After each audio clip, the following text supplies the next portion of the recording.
Great. All right. My guest this morning is Gary S. Roen. Gary S. Roen, author, nationally syndicated book critic / writer consultant, has been writing close to 45 years. He is the author of Journey, a collection of science fiction short stories, Legacy Book Publishing, Slotski's World, another collection of short or SF short stories, and The Forgotten Father, a book of poetry from Taylor and Seal Publishing, and the co-author of Cats, and More Cats, Royal Fireworks Press. Roen is the author of 2 books of poetry, Look at Me World, Chateau Publishing, Made by Man, Nest Egg Publications. His poems have also been published in numerous small magazines. He is published in short story collections like Computer Legends, Lies, and Laura's Ageless Press, Another Realm of SF Magazine, and Mercury Sky Online. He is also author of a satirical play entitled Vamp. His syndicated reviews have appeared in hundreds of daily, weekly newspapers and other periodicals that currently include Midwest Book Review, West Orlando News, Sodo News, Orlando Advocate, St. Cloud in the News, Osceola News-Gazette, Bivouac Magazine, Arrhythmic Souls, and Beachside Reader, Brevard County, Florida. Welcome to the Reading Circle microphones, Gary S. Roen. Gary, good morning again. Yeah, thank you very much, Mark. All right. As I shared,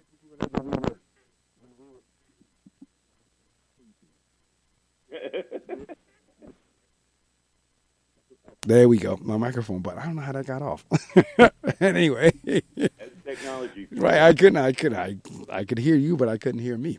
So, as I said, whenever we were talking a couple of minutes ago, and I see here your bio says 45 years of writing. So, kind of one of my first questions, I don't have a set question list per se, but I do kind of kick off the show, kind of getting a feel for where did we start writing? How did that all begin? And you, what I'm looking in the bio, a good number of your writing is poetry, which is going to be an interesting discussion because in many instances, and it's false, many people don't connect males and poems. So I want to talk a little bit about that. So, where did the writing start? Was that something you did in grade school, elementary school? It came later in life? What interested you in writing? What interested me were several things. My dad was a writer, and it was in the family of my uncle, who worked for the Orlando Sentinel for quite some time. And my dad was a PR mogul, I would say. He worked for MCA in New York, and he and Mom came down here to set up a shop, because they just got tired of the cold weather up where you are. So he had a talent agency, and he dealt with every conceivable entertainer in the day in the 50s, and then converted over to writing true crime. And then with me, I was in junior high school, had a wonderful professor. I would say he was a professor because that's the way he treated everything in the junior high. He was also the headmaster of the school, Dr. John W. Shank. I don't know if, I don't think he's around now, but I lost touch with him years later. But he instilled in me and other kids the value of reading and writing, and I think it kind of began there. Then in high school, I knew that I was pretty much going to be a writer because the emphasis was on the words that I wrote. I actually wrote something, and the teacher got it mixed up because it was a writing class. She thought in that day with Dustin Hoffman and Anne Bancroft that my story was The Graduate, and it wasn't. It was about a kid who was being bullied, even then, by other students because his mom was the teacher and he was in the same class. Could not convince her, so I got really upset, and I came up with a science fiction short story for the class, and I almost got kicked out of school. So I knew the value of writing. And what happened was I wrote a story where it's a national holiday, and it's pick your teacher to wipe out. This is back in 1968. No idea that we would go close to, we would come, and do a lot of this that we see now, like the case was it Virginia with the 6-year-old? Correct. And no idea why he took the gun to school or what. So I didn't know, the power at the time, sort of. And then I wrote some poetry, and I think it's good training for any writer to write poetry because of the value of the words. The big deal is that you have to choose each word that you put. You've got a limited vocabulary, or you've got to, and you don't play up to your audience or down to your audience. You don't put words in that you really don't know what they are, and you don't put things in that show you're smarter than anybody else. What writing is supposed to do, whatever type it is of fiction or any writing, actually, is supposed to entice people to want to read what you're writing about. That's correct.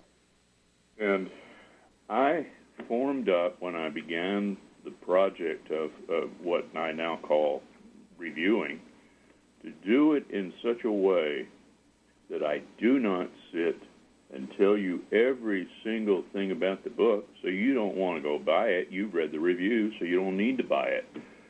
So I highlight enough that the person is enticed to go out and buy the book, because I think it may be the background I have, because I worked for different publishers selling books on the road, learned that craft very well of being able to sell, and the emphasis was also on setting up press tours and doing things. But the big deal is I learned the whole importance of promoting your work in different ways of also the writing itself. With your writing, you want it to be the best work that you can do. The reviewing has helped immensely. I was never aware of this author. I used to read her. I used to review her, and now I don't. Her name is Danielle Steele. She's the #1 New York Times rated author. I refuse to review anything by her now. The reason is she has 3 words. She uses at least, a long time ago, 40 to 50 times a page. Wow. Page. And, but, and suddenly. When I became aware of it, my writing is much stronger, much tougher, and much leaner because of what I learned from her. And it's the constant overuse of certain words that you use. So I give an exercise to authors. I tell them, you must read at least 60 pages, but you get a red pen and you cross out where those words are not. Wow. At first, they think that they're using those same words. Then they realize what the purpose is, and we have a thesaurus. Why not use it? I put that in reviews, too, that I can't understand why authors choose to ignore it, and they just write in such a way. I'll give you 2 examples. Johnny got in his car, accelerated the car out of the driveway, then drove the car down the street. The car stopped at the light. Johnny got into his Ford Mustang 1965 Ford Mustang convertible, backed into the street, accelerated the convertible or the auto down Centerville Street to the red lights. Which do you want to read more? Well, absolutely. All the time. What's that? No, absolutely, because you always want the one that's more descriptive or the one that uses words that are not your normal use when you're talking. So when you phrase things in a way, that's what piques the interest. Exactly, and that's what a writer is supposed to do. And the other thing is, I've often asked, what do I look for when I'm doing a review? And the science fiction author, I'm trying to think of his name, but he was a major science fiction writer. I met him at a conference in Chicago, and he said, what do you look for? And he had a whole entourage of people with him. I said, I can't speak for others, but what I look for is the writer has to tell me a story with a beginning, middle, and an end. And everybody there around him laughed, thought it was funny. He said, that's what I've been trying to teach my writing classes for years. Hal Clement. It was Hal Clement. He's a very well-known author in the golden age of science fiction. And that's what he asked me, and that was my response. No, and you know what? And whenever I was teaching in school, I taught 8th grade language arts, and I also at the college level teach communications and public speaking. Everything you're saying is exactly what I've shared with my students as well in terms of piquing the interest of the reader. Because like you said, the objective of a writer is to get read. So if nobody's going to read or stay interested, or let's say, for example, they read the first chapter, a couple of pages, and put the book down, you still haven't obtained your objective, which is really to get the person from cover to cover. And you're right. One of the ways by doing that is just you really want to paint a picture to where the reader actually feels like they're within the book. Exactly. And in my case, of doing the reviews now for 40-something years, close to 50, the idea is that, like you just said, you got to capture them from the first sentence. Correct. Right. Too many times, the publishers send me books to review. I pick it up, I start, and I go, I can't stand this. And that's the first couple of sentences. And if that's the first couple of sentences, what's it going to be like? So sometimes I plow ahead a little bit just to give them the benefit of the doubt, but it's not worth it. I had another thing that authors like to do. Now, I did it deliberately with a short story I just finished. But most times, authors love to have similar names. Sally and Sarah, say, for female names. And it's nice to have Sally and Sarah. And I know several Sallys and I know several Sarahs. The point is, when the reader has to go back and go, well, which character is Sally? Which one's Sarah? The authors do that too much. Now the very popular writing style, and if I see this, I won't even review the book. I will not touch it. That is, it's in the first person. It's told by George. It opens with George and what George is saying in the first person. The next chapter is Bob. The next chapter is Andrea. The next one is Susie. And you're going back and forth throughout the book, and they're writing in the first person. And again, it's the same confusion. You shouldn't have confusion when you're reading a book. Absolutely. Not like a movie, because you see the person. You see, if it's a Lethal Weapon picture, say, and you know that's Murtaugh, of Danny Glover. Correct. You know that's Mel Gibson's character and Joe Pesci. But if it's described and they're describing it in the first person, you've got to remember, which one's which. Never have confusion as part of what you're telling in the writing style. That's one of the hints that I try to give to writers. I don't know if they follow them though. Well, but you know what? Let me tell you why your points are spot on, especially in 2023, because there are so many other options. So to get someone to read your piece or the book or whatever, I mean, first off, to keep their interest, that is going to be a challenge because you have so many other things competing for it. We were talking earlier about the cell phones. If you happen to be talking on it and you get a text message, now you go off task because you've now gone after responding to the text message, and you may or may not stay with your telephone conversation. So that's one. We're competing with so many other things. So you're right off the bat. We need to have the attention. In terms of, like you're saying, being descriptive or using different word choice or literary elements, one of the things in the public speaking class when I teach it is we pick apart the I Have a Dream speech from Martin Luther King. And the first line is 50 years ago. And I'll ask the students, well, how come he didn't just say 100 years? Because he could have said 100 years ago, but he said 50 years ago. Now, first off, you'd have to know a score is 20 years. But Yeah. But see, again, in terms of, I got your attention. 50 years, a great America, 50 years ago, a great American in whose symbolic shadow we stand today signed the Emancipation Proclamation. Now, if you were there in 1963, you could figure it out. Okay, it was 100 years ago. So, but to your point, to capture the reader's attention, you got to do something that's a little bit beyond the normal.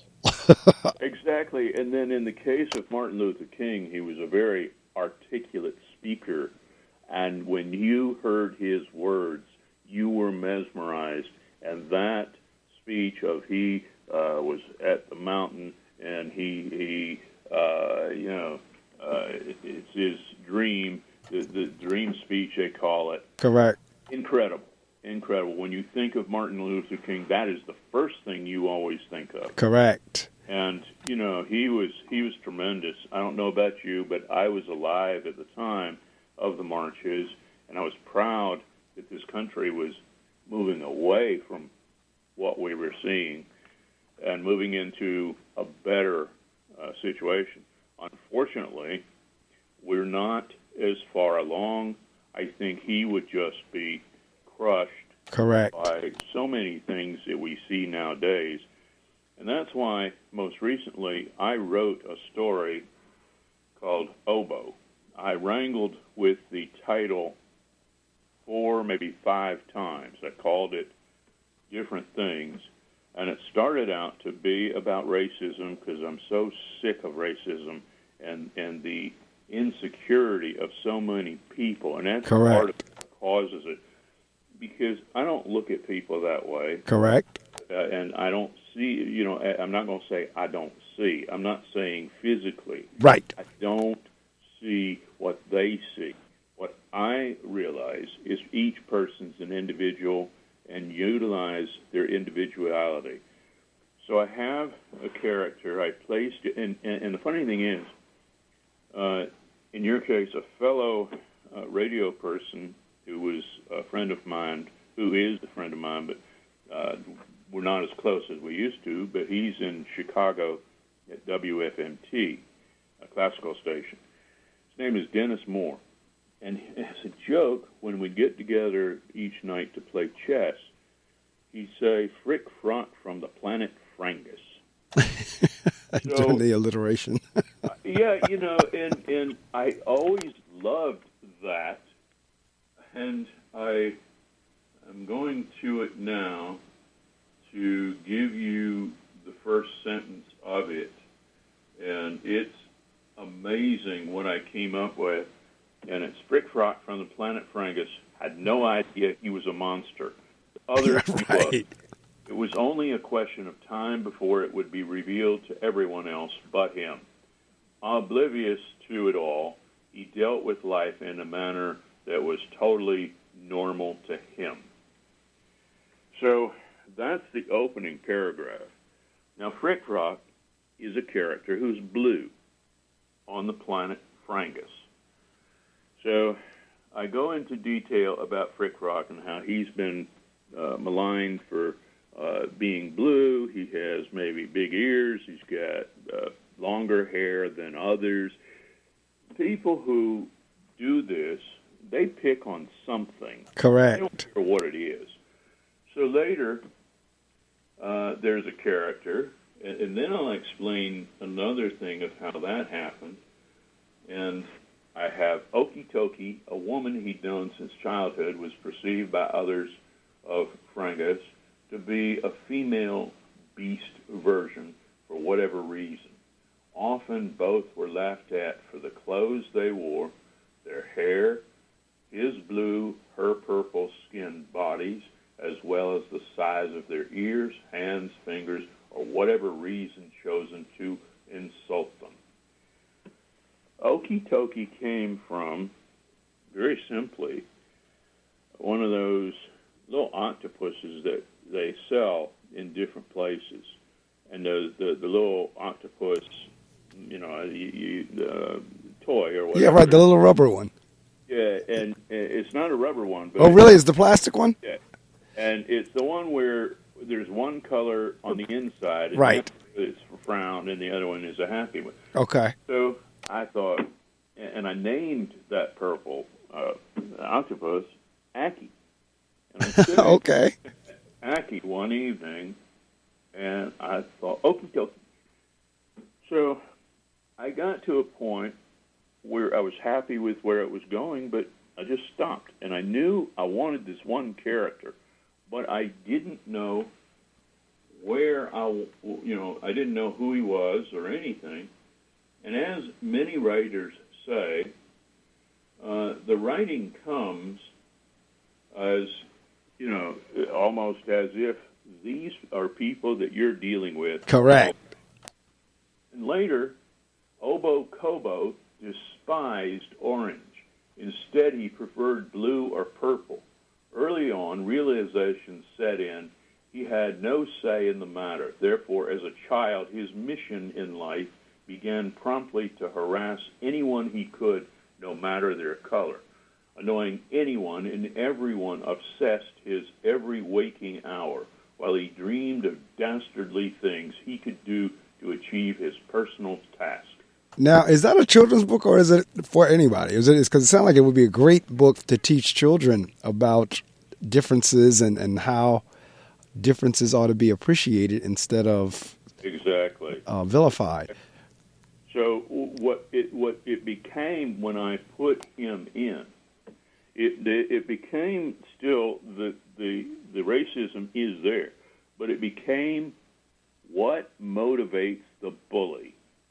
And part of it I just explained, and he hates his own color. Right. And that came from, I've heard about Hispanics who resent that they're Hispanic. Correct. Blacks who resent they're black. Correct. Jewish men who resent they're Jewish. Correct. Other religious things of Arabic men or women who resent. And of course, well, in the religion aspect, they can change if right. they want to. But what I based it on basically was Jewish men that I'd heard or seen on the news talking about it. And so where I'm going with all of this is everybody always asks, where does it come from? And the worst question at a convention for a writer, we get it all the time, and I used to do conventions almost all the time around the country, around the Southeast. The question is, where do you get the ideas? And that's right. spoke that way. And we were relieved when he put his little gas mask on and just sat there because he was role-playing, and then we could conduct the panel discussion we were doing. But that's one of the most popular questions asked by journalists. It is. People at conventions. To answer it, basically, it's a writer. I'll go by what Robert Newton Peck said years ago, and he was an author who lived here in Orlando area, and I got the chance to meet him. He wrote a book that's used on the curriculums of high schools, A Day No Pigs Would Die.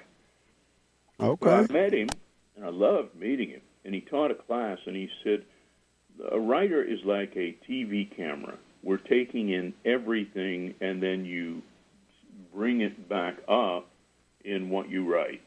And you're always taking notes mentally of what you're seeing, what you're hearing, and that's true. And one of the stories I have in the collection, Slotski's World, came from a very simple thing, and it was very simple. It's a short story called Traces.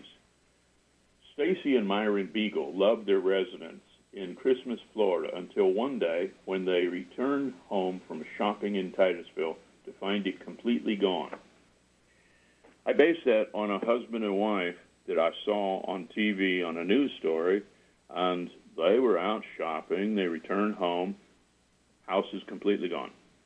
I won't say what kind of house, but right. In the case of Stacy and Myron, Stacy came from, I used to go to different restaurants, and one of the bartenders was named Stacy. And I said, you know what? She says, what? And I said, I'm going to make you a character in a story.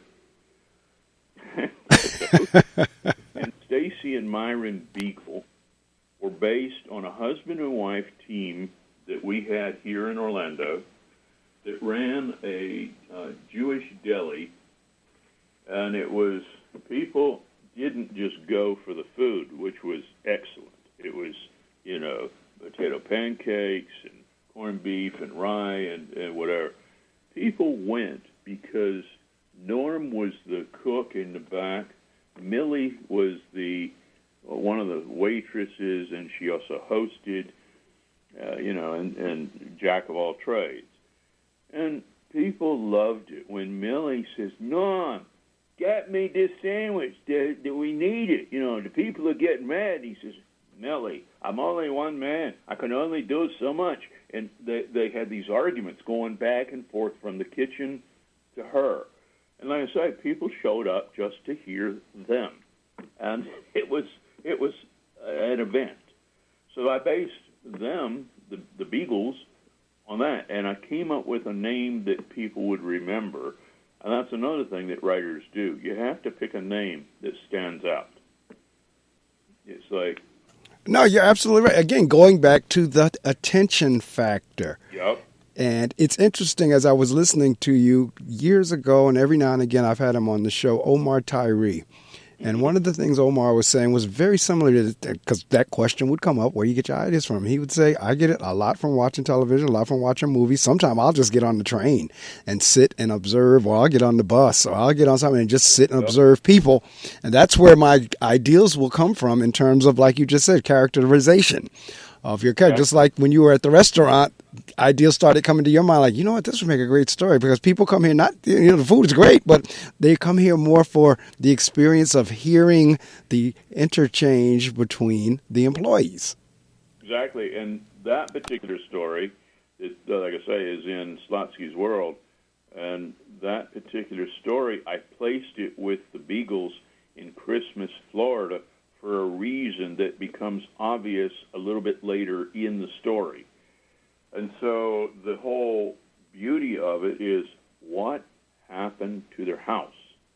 And it's gone. It's completely gone when they return home. So that's the beauty, that's the mystery of the short story.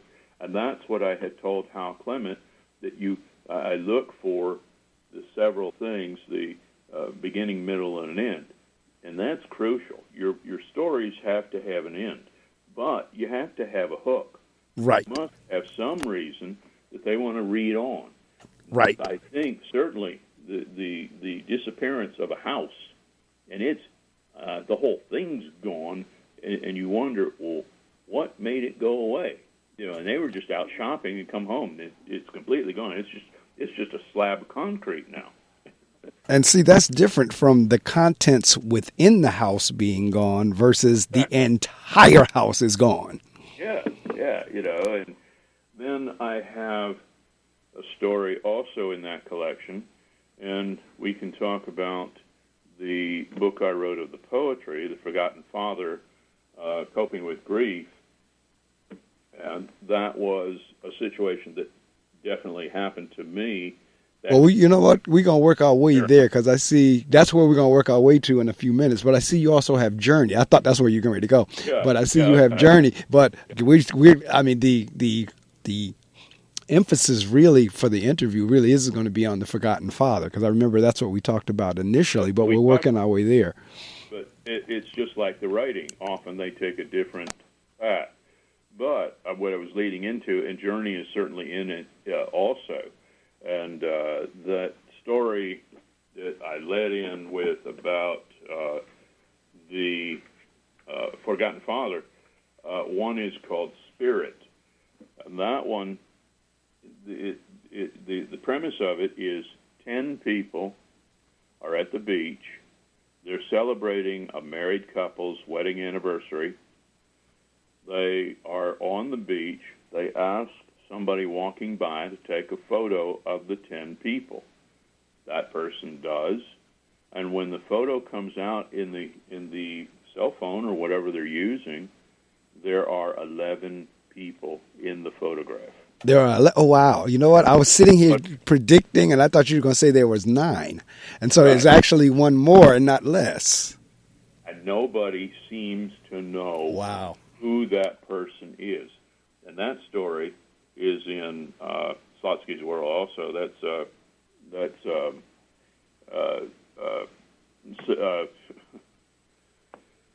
Spirit. So, but another one that I used the emphasis of the forgotten father is Ryan's passing. That was a lead-in of the story, basically, of what happened to me, kind of, and then it leads into Slotski's World prologue, because Gabriel Vaughn had a brilliant idea for Journey of, let's highlight Slotski Bear. It's one of the main characters. Right, I see the cover. So which one came first, The Forgotten Father or Slotski's World? Slotski's World came first. Okay. And, Forgotten Father. I wrote Forgotten Father back in the 80s after it occurred, because it was the death of my son, or my wife and my son, Michael David Roen, and he died of sudden infant death. And what's amazing is there's no difference in the number from then to now. There's no difference in the way fathers are treated in the situation. Fathers are treated like they're the forgotten entity of the whole picture of, say, the creation of that child and the love and nurturing of that adolescent. Well, you know what? Since we're here, we're going to stay here, because this is where, like I said, this is going to be the main focal point of the interview anyhow, was that particular book. And since we're now going into it, and the particular book, The Forgotten Father, Coping with Grief. And one of the things that really piqued my curiosity and interest when Gary and I spoke a few weeks ago was this whole notion of men not grieving, or should not grieve, or they should be the strong, or women are treated differently in a scenario like Gary just brought up, in terms of, and I didn't even realize it was infant child. I thought it was an older child. But it's like, I was sharing with my friend last night, we were talking about it. We were talking about the upcoming interview. I was talking to her last night, and I said, you know what? I've always said that women are not the only ones who corner the market on feelings. And yet that's how we're socialized. We're socialized to kind of like, oh, yes, that's what the woman should do. But you as the man, and we can talk about this, Gary, and I think that's where you were going. You as the man should have the stiff upper lip. You should not cry. You should not grieve. You should be able to move on fast. That whatever happens to you, no, you should not be reacting to it the same way a female might. Am I kind of going down the road? You are, exactly. And, you know, I've promoted this book through the years since it came out, and wherever I go, it's the same reaction. In fact, I was on a program where I used to drive a car. I don't now. It's only because I had a car accident. I didn't want to return to driving. But in this interview, I went over to Brevard County, was on with a guest, and another one. They had her segment, and then when we started ours, the host kept her on, and she said, you know, that kind of thing happened to me, and now I'm going to be more understanding, or she said it happened to us, and me in general, for her. She said, I didn't have respect for my husband. I didn't ask what he was feeling when we had our child die. And see, another thing that you're taught is you don't say the child is lost, and you don't say that we the passed away. You say the person died. The reason being, when you say they're lost, somebody's going to say, "Well, I hope you find them." Right. They don't mean it as a joke. They just don't understand, and so it comes off as callous. It comes off as cold-hearted, but it's not. They mean well, but they don't know what to say.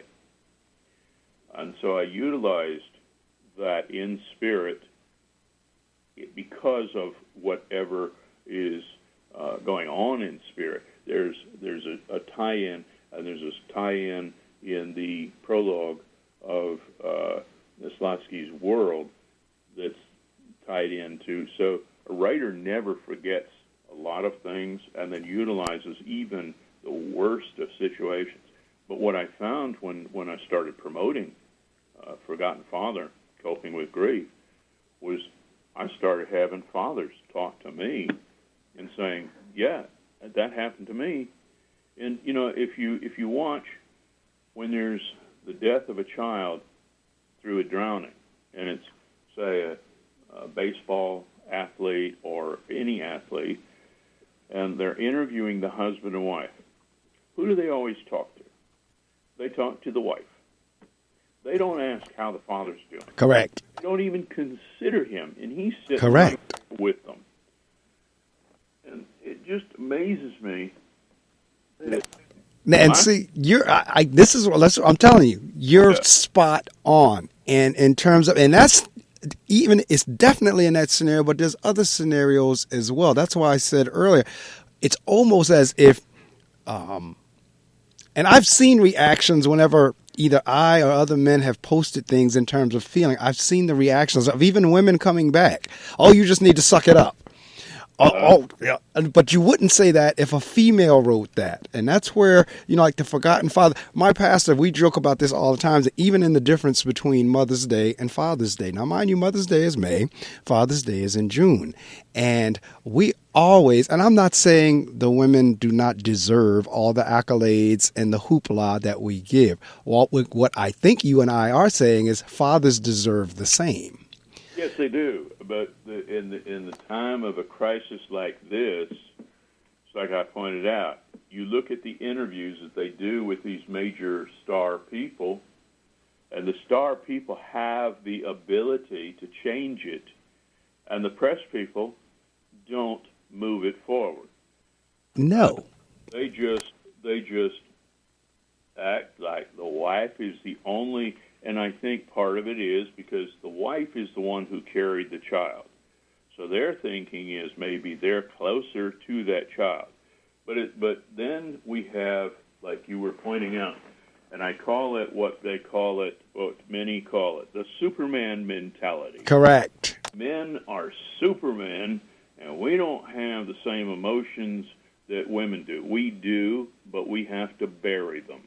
And that's not right, because for your own satisfaction, you need to express it. It needs to be brought out because of your own health. And correct. So women are allowed, and the stress of it maybe prompts a lot of breast cancer. I don't know. There's never been any real study, but I'm sure that a lot of it has prompted prostate cancer in men. I don't know if I'm correct. I would not be surprised at that. When you hold in such negative aspects and don't get it out somehow, your body is going to be overwhelmed and express itself in some other way. I could not agree with you more. And see, again, and as a male, and I went through a horrific relationship experience in July of 2021, and pretty much the feedback, "Oh, well, just get over it." Now, what happened to me was, because of my experience with that, like you were saying, the other men and fathers, or either the women who had a better appreciation, what I said at that point was, I'll never tell anyone, oh, just get over it again. After what I experienced and gone through, and I know, and even at this almost 2 years later, it's still a struggle. But I had come to the realization after something like that happened to me was I would never tell anyone again, oh, just get over it. Exactly. So it's a learning process. And so when I talk to people and they say that they've lost their child, I say to them, you may take offense, but don't learn to not say lost, but say that the child died. Or I come back and I say, well, how'd the child die? And they're like, how'd you know that the child died? I say, because you said the child was lost, and I'm not going to sit here and, whatever. And a little bit later, they say, you made me think, and I thank you for it. Right. And I talk to people, and I say, and I have a friend, and we go to lunch invariably. Her daughter just died recently, within the last 6 months. And we get together, and first thing I ask her is, how are you? How are you? And that's all I ever say. And in texts that I send her, same thing. I don't say, how you doing or whatever. I just say, how are you? Because one of the things they train you to do is just tell people, I'm here for you. I'm here to listen. And, people can volunteer things. But that's why I was so determined to get that book published. And I was determined. I put it away for the longest amount of time. And I had an opportunity with the publisher that it came from. I was over in Daytona for an event, and we were talking about a second collection of Slotski, but I didn't really want to do the Slotski with her, so I devoted myself to getting the poetry book published. She jumped on the idea, and it was just an idea. And I said, I've got the poetry. I can send it to you. You let me know what you think. I sent it as a manuscript. She jumped on it. The rest is whatever you want to call it. The book came out, and it serves its purpose to show that fathers are part of the whole process. And that's correct. And see, like I said, and what I like about it is emphasizing the fact that men or fathers grieve too. It's not something that you just blow off and assume that because, like you said, Superman, because he's the male, that he doesn't experience it. It's probably the same thing as the mom. I understand the whole thing of carrying the child in the womb for the 9 months. I get all of that. But at the same time, the expectancy by the father of a child is the same, or ought to be the same thing as the mother. Unless it's one of these situations. We're talking about fathers and mothers who really care about. Correct. That's exactly what I was getting ready to say. We're not talking about these cases where the child is molested or right by the father or the mother. We're not talking about those. And I want that clear distinction. Yes. What we're talking about is any situation where there is a death of a child, no matter what age that child was. And I say was. And that's the difference. And parents, and then nobody takes into consideration there's another aspect, and that's mom and dad, called grandparents. Correct. Who are grieving double dose because they're grieving for their children and their the children's spouses. They're grieving for them, and nobody considers them either. Correct. And so we have to make a new approach in things of the way we deal with the death of a child. And we have to take in that, as Hillary Clinton said, it takes a village. And she's so right. It does, and that translates over to an author, a writer. A writer just doesn't happen. There are many, many facets that contribute to that writer. And the writer works alone in the aspect of actually doing the writing. And so people think, well, that's it. You created it. No. You created the concept, you created the words, but you had somebody edit your work. You had somebody working with you to move it forward to what is finally presented. And the good writers, the good authors, are the ones who promote other people. Correct. It's just like actors. And the actors annoy me because they say, I created the character. Excuse me. You didn't create the character. Did you write the character? Did you do all the legwork behind it, so to speak? No. It was a script presented to you, and you discussed with your director and stuff a lot of things about how to play it, but even so, you discussed with the director how to play it. So actors tend to forget that, but writers, the good writers, don't. And so I'm one of those that, as I told you, my whole process, and the two books with Legacy were due in part because Gabriel Vaughn stood behind me, or with me, on it. And what he came up with is he decided we needed a prologue for Journey, because the original story was Slotski Bear.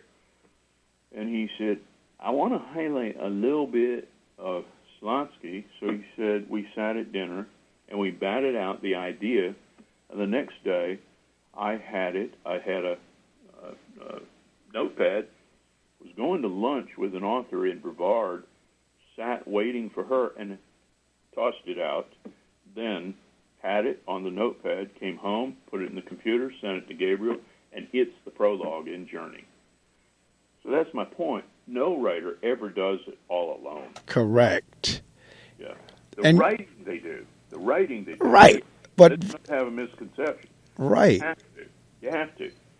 So going back to the forgotten father, does it matter? Because I heard you said this was infantile. Does it matter if it's stillborn, infantile, 35-year? Because my show is dedicated this morning to a young man who passed away on his birthday a couple days ago. Excuse me. He was like 30. I think he was turning 34 or 35, and he passed away literally on his birthday 2 days ago on the 18th. So does it matter if it's a stillborn, if it's a 5-year-old, if it's a 15-year-old? It does not. That's my point. It does not matter the age, does not matter the circumstances of that death. A stillborn is still a human being at that stage. And so the mothers are grieving even more because because what they feel is they're a failure. And the father has to be there to come for her, but he has the double problem of if he cares about the situation. A lot don't. That's a major difference. Right. But because he doesn't quite understand what she's going through. And so the biggest thing in that situation is you just have to be there for comfort. You just have to say the same thing that I said to my friend of I'm here. And if you want to talk, and if the person wants to talk to you about it, they will. And what you'll find is invariably that people will say things, they mean well, but you can't be mad at them in most cases because they're trying to cope with it as best they can. Correct.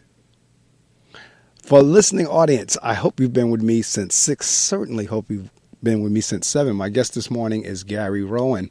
We're talking about his writing and literary works, and his latest one that we're talking about right now is The Forgotten Father.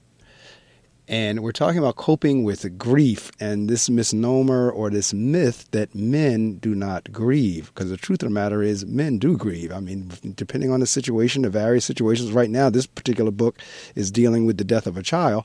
But men grieve in divorce.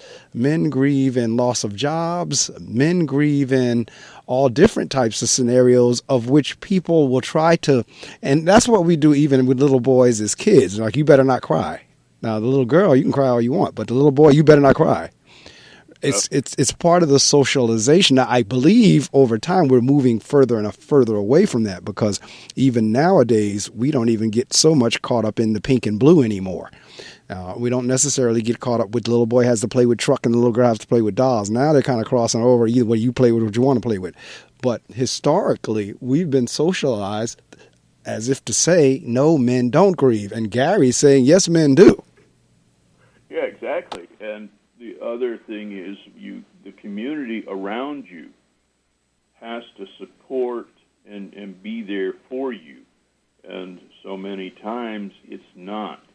And then, it's sad what we become, because a lot of it, we have to do a better job in something else. And everybody's running around about the gun violence.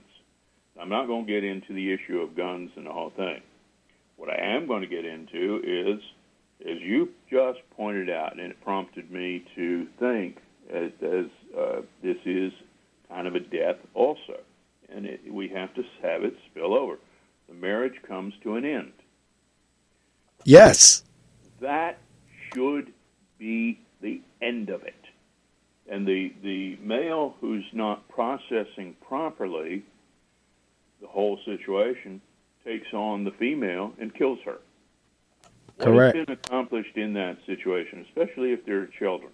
Now the children have no father, no mother, because the father decided, well, I can't have you. Nobody's going to have Right. you. That's got to end, too. That's part of that Superman mentality.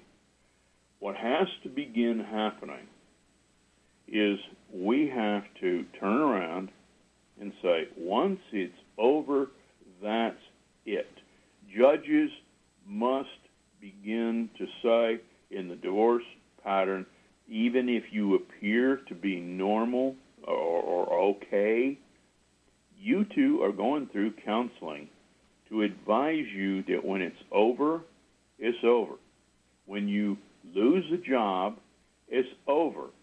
And let's go into my own life. I had a divorce. And everybody said, do this to your soon-to-be ex-wife. And it was all dastardly things, underhanded. And I said, you know what? I work in the court system, so I'm aware of what she's trying to do. I'm not going to play her game. I work in the court system, and at the time, I was the courthouse courier. So I was the worst person she could ever deal with. Every court division in Orange County, Florida, told me what she was up to, what she was trying to do.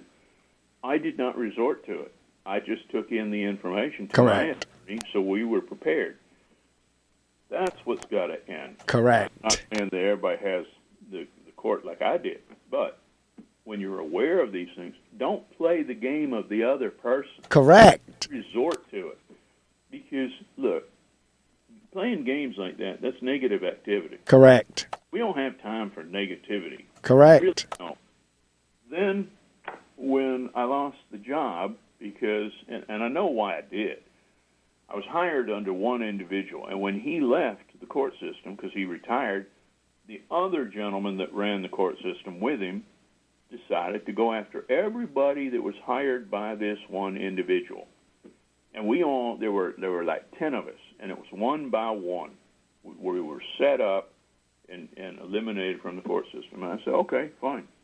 I went back to college, got my degree, learned my craft of writing even more. And so that's the thing. We have to turn these negatives around. Correct. Get the negative and say, what's the positive out of it? What can I do?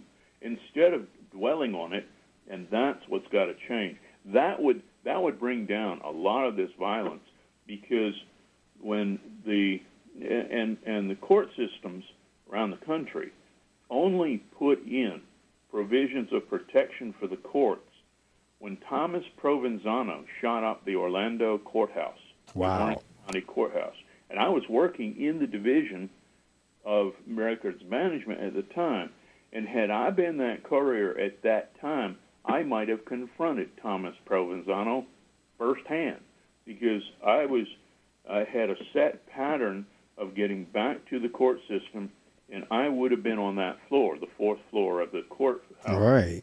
But afterwards, every courthouse in the country mandated that we will put protection in. And when they did it in Orlando, when they did it in Orange County, it was amazing. They had little old ladies coming in. They had knives, and they were supposed to turn their knife over until they left the courtroom and then the courthouse, and then they'd get it back. There were little old ladies who said, "No, I'm not parting with my weapon. You won't give it back to me." And I mean, they rushed these people to jail. Wow. And so not not wanting to turn over a knife in the courtroom. Okay. Exactly. Wow. This is when they put the security in, and the security people said, "Look, we don't know what you're going to do with it in the courtroom." Correct. You know, and they explained, and they had these people coming in with guns in their purses. They had ladies coming in with guns, and they said, "We must confiscate it for now. We'll give it back to you when you leave, but come and see us when you leave. But you can't be walking around the courthouse." And it was because they didn't want these husbands and wives coming for the divorce cases and shooting up each other in the court. Oh, absolutely. Absolutely. And if you notice, when they did that, you don't hear about husbands and wives fighting in the courthouse and being shot up. It's outside of the courthouse that you see that, though. Yeah. Oh, my goodness. Now, when you were talking about counseling, as we winding down the interview in terms of, and even going back to your book with the Forgotten Father, what are your, and I'm assuming when you say counseling, what are your thoughts on therapy that, because, historically, folks, tend to shy away from therapy because they don't want people to think they're crazy. But going to therapy has absolutely nothing to do with being crazy. If anything, it's being able to, like you said earlier, get out and talk out whatever is inside of you that could be killing you. Exactly. That's what the purpose of therapy is supposed to do, and it's designed to get the person to get the angry feelings out of themselves and cope with different things. And so when there's a situation like the death of a child and you've got to cope with the grief, who do you go to? Who do you talk to? Who is there for help? And it must be treated that when you lose a job, when you've been fired or whatever, don't go back and shoot up the people that you worked with. Right. Take that anger and do something with it positive. And so it's like some of these businesses, they can say, "We're letting you go, but we want you to seek out some counseling. We'll pay for it for you." And I think things would be a bit better because people would not be resorting to that means possibly. It's something to look into. It's an avenue to possibly take. And so we hear all the time the politicians just talking about therapy, but they don't talk about what kind. Correct. To be initiated. And then of all things, the ones who are yelling and screaming the most on it, they're the ones who keep cutting the budgets for it. Correct. And so, we have to come together, as John Lennon said, we have to start looking at helping each other through this process called life and living. Correct. I could not agree with that more. And matter of fact, that's a wonderful segue to the last portion of this where I give you the opportunity to promote. You have the opportunity you can say anything you want with the exception of a price, with the exception of the dollar amount. But as far as anybody you want to shout out, how folks can get in touch with you, any book signings, your websites, where the book is located, I'm going to turn the mic off and you have the opportunity to promote. Oh, no, you can stay. Ask me a question or two. I love this because you're a great interviewer, and this has been absolutely fun. And my books, to be honest, the legacy books of Journey and Slotski's World and the Forgotten Father, Coping with Grief, can all be purchased on Amazon. I, for one, don't know the prices, I know that the Journey is only in Kindle form right now, but a lot of people, they love Kindles. I have never used one, and I write, get this, I write science fiction. I have a story in Journey called Smarty Marty, and it's a smartphone that something happens and it comes alive, and when I read it, I use this voice of the phone. Hi, I'm Marty, your smartphone. The character says, smartass. And he says, I heard that. And I have a thing in there that I played with the name Tasha and Tosh, because there was a woman named Tosh that I came in contact with. So I have it, the phone says, call from Tasha. The guy says, I don't know Tasha. And it says, okay, you want me to answer it? No, I don't know. Do you mean Tosh? And it says, Tasha. That's what it says. He says, must be Tosh. Go ahead and answer it. And see, I'm laughing because I've had that experience with Siri before. Yeah. It says, I'm sorry, she hung up. Is she your girlfriend? No. It says, she's not your girlfriend? No, she's a girl. She's a friend. Oh, she's a girlfriend. No, she's a friend. She's a girl. And it says, could you explain it, please? And he says, no. Oh my God! I'm telling you, that's like Alexa and Siri and all these other artificial intelligence things. Yes. I'm working on one of based on Alexa, and I call it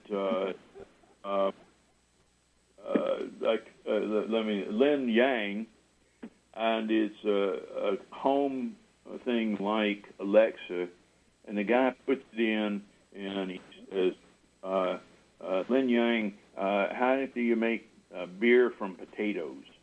Is it with E or O? And he says, doesn't matter. And then he says, at least you're not Alexa. And it says, be nice. And he says, who? And she says, Alexa, she my friend. And I'm like, so that's what I created. And where I'm going with it is the Lin Yang is going to cause disturbance in everything. Right. I'm not a high person on technology, simply because for me, a lot of times it doesn't work the way it was supposed to. Also, when I go to a restaurant, I see, say, a husband and wife and a family. You got 4 people at the table. I know. I think I know where you're going with this one. And all 4 of them sitting there on the phone. Yep. I have one. It's in the world, and I have it now. Here's a trick too. It was proposed to me that you write a short story in 66 words. That's tough. Now, wow. Tragedy. Linda Starling's whole world ended on Friday the 13th when her smartphone named Martha informed her she was fried because the SIM card, battery, and towers all got hit by lightning. Now, Linda could not even leave a message for friends. She had no one to talk to or to text. Her world blew up in a second on the blackest Friday of her entire life. Now, you know what's really ironic? I was having a conversation with my friend again. We were doing the same thing you're doing with the phone. We were doing that with animals, and I was telling her how I appreciated Gary Larson's Far Side because he always wrote from the perspective of the animals looking at us. And it sounds like I'm hearing you do that now with the various devices. Yeah, and another thing that I play with, and I even did it in Oppo, is I play with the fact because when I was going to University of Central Florida, the joke is you can't finish. That's what the people always said, the students always said for the UCF, or under construction forever.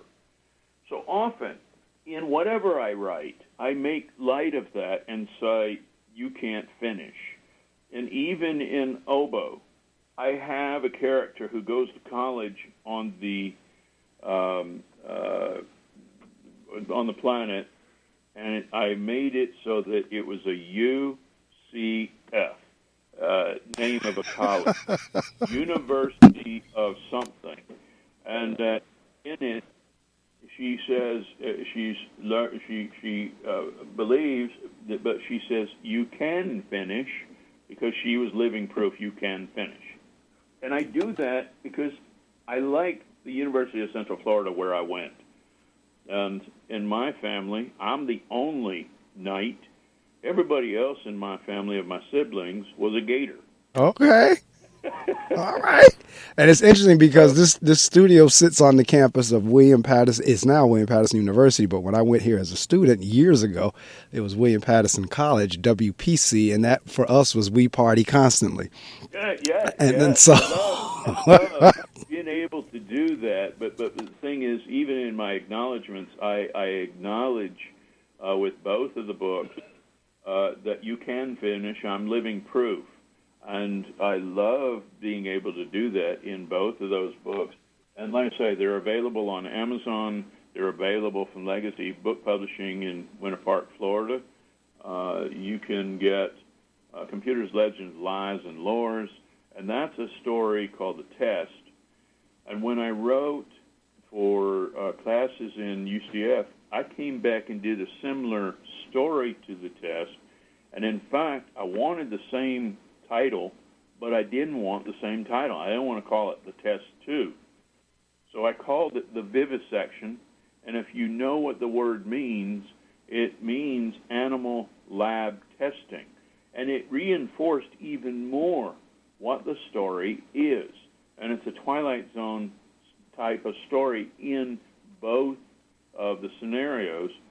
And when I wrote The Vivisection, I had a resource because it's a female character, and I laid out scenarios of where I was taking it, and I said, if you thought you were the last female on the earth, what would be important to you?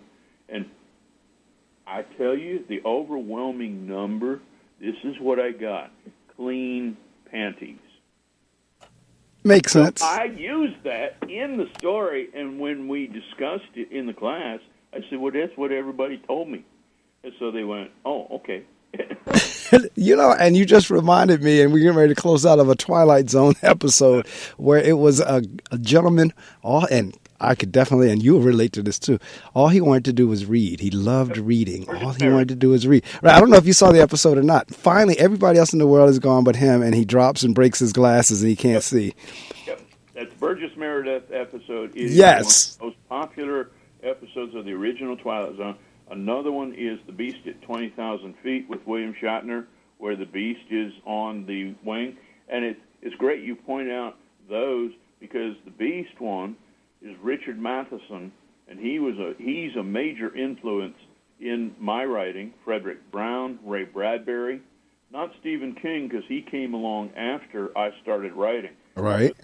These of those three that I mentioned, they're the ones that I was most influenced by, and they're the ones that wrote for the Twilight Zone, and that's what I also write type of stuff, because people say, well, in Spirit, a friend of mine in New Jersey, she teaches courses at some university. She's on sabbatical or something in the Netherlands, doing something with a course that she's teaching.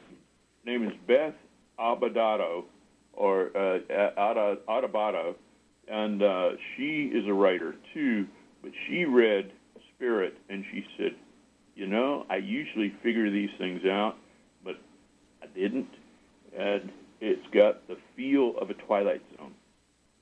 And with Oboe, same thing. She says, and that's the ultimate compliment. Correct. To me, because that's what I'm trying to achieve. Well, Gary, it has been a blast. I agree. I've enjoyed the conversation. It's been thought-provoking. It's been fun. And that last piece near the end with you talking about Siri and Alexa and the smart devices and all that was hilarious. But I wish you the absolute best. Again, his books are The Forgotten Father, Journey, Slotski's World. He's just giving you all his information. And again, I have had a blast with this interview. And I wish you absolutely nothing but the best. I have it recorded, and I will get a copy of the links to you. Once I get those down to you, you are free to do whatever you'd like with them. Oh, fantastic. I want to say, too, I appreciate doing this. And let's be honest, early in the morning like that, but I had my coffee. So, there you go. The other thing I want to say is, you want me back? By all means, I'm available. All right, I got your email, and I got your telephone number, too, so we'll be in touch. And I tell you what, I hope when you get a chance, because I don't travel like I used to, but you get a chance to come to Orlando, we'll go to lunch. Oh, that we will. Listen, I got you through Kim Reiser. Do you know her? Do you know Kim? Kim? Yes. Okay, tell her. Well, I'll make sure I email. I haven't talked to her in a little while, but if you talk to her again, tell her you were on. Tell her we had a blast. Oh, I will, because she's the one that I saw when she was complimenting you about the interview you did with her, and in fact, she's the one that prompted me to do the 66 words, because she put out a collection, and that's where I wrote my first 66 word story. Okay. And, so I included it in Journey, and so people can read that one. It's called Identity Theft. I won't say anything else about it.